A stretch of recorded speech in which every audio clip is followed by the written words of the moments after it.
Praise the lord. ఈరోజు వాగ్దాన సందేశం యెషయా గ్రంథం 54:8. నిత్యమైన కృపతో నీకు వాత్సల్యంచు.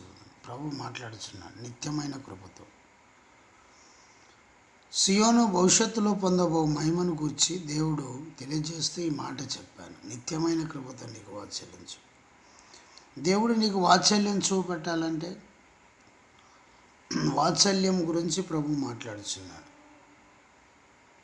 వాత్సల్యము చూపుట.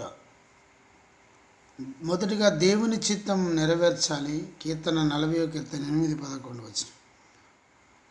దేవుడు వాత్సల్యం చూపెట్టాలంటే రెండోదిగా దేవుని వాక్యము అంతరంలో ఉండాలి. 40:8-11.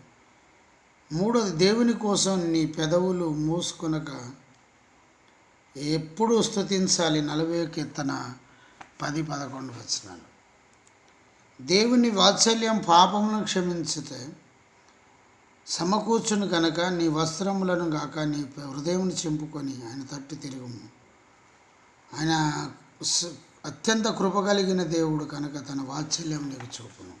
ప్రభువైన యేసుక్రీస్తు మాట దీవించును గాక. ఆమేన్. Praise the Lord. జయమని మా యూట్యూబ్ ఛానల్ సబ్స్క్రైబ్ చేయండి, లైక్ చేయండి, షేర్ చేయండి, అనేకులకు తెలియచేయండి. మీ ప్రార్థన అవసరం మాకు కాల్ చేయండి. మా cell number 99489303. Praise the Lord. God bless you. Amen.